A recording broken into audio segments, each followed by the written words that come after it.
buddy. All right. All right, now that we're comfy, I hear you have some questions. Hey, I'm Glenn. This is Brisket. I play Nate in the Audible Originals Best Man's Ghostwriter.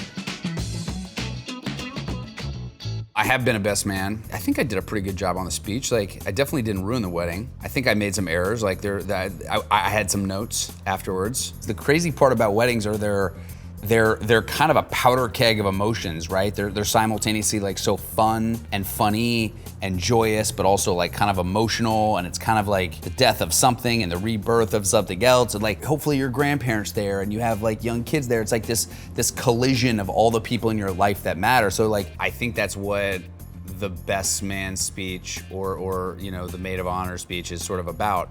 It's really letting people in on a story, you know, the story of where people came from and how they found love and like where it's going, and it's sort of like everybody signing off on love. So me personally, like when a best man speech or maid of honor speech like is at its best, it's really like a defining moment of friendship. And I think that's why most people fail at the best man speech, is because they know what a big deal it is. A story is the easiest way to follow a thread, but I think like in terms of the do's and don'ts, this Audible original is full of the do's and don'ts.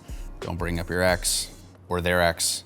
Don't bring up sketchy history that could be incriminating. Don't bring up if they were engaged before or married before, or maybe suspect history with the bridesmaids. Like, don't do that. I think anytime anybody tries to plan a joke at a wedding, there's very few people that are able to do it. Go for the heart, you'll end up stumbling on humor. You gotta do the speeches before the bar gets too deep.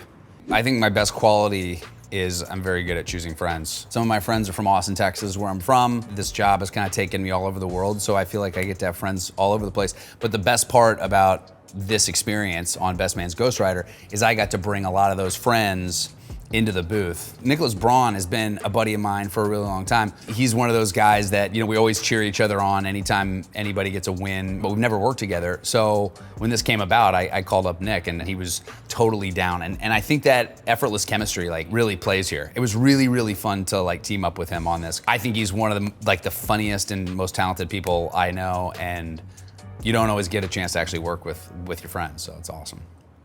I think, look, every character you get to play, there's a piece of you in every single one, but I think like the favorite part of this job for me is that I get to pretend to be a lot of people that I don't have a whole lot in common with, and I get to play in worlds that, you know, I've never occupied. So it's like, I kind of find it to be the best thing when I have very little in common with somebody. You know, there's a lot to learn. I did wear a tuxedo to the sound booth every day on this. Never did not wear a tuxedo. So committed. Had a martini in my hand the whole time.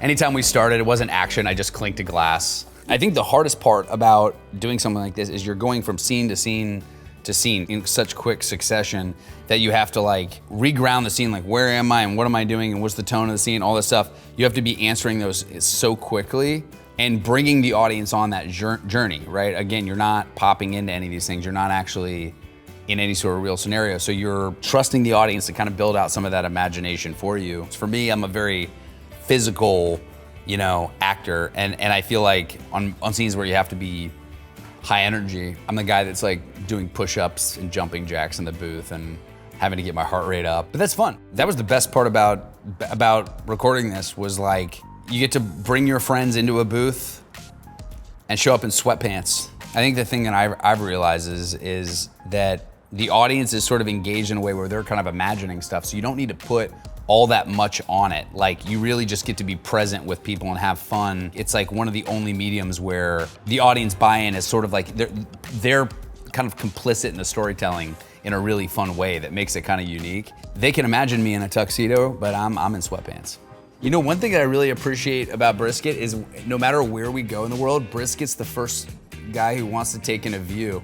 He'll find the nearest window and he looks out the window. No matter where we get to go, he always appreciates where we are. It's a great quality. If you're anyone who loves a wedding or has friends or anyone who's gotten married, which I think should be all of us, you should love this. Listen to The Best Man's Ghostwriter, now on Audible.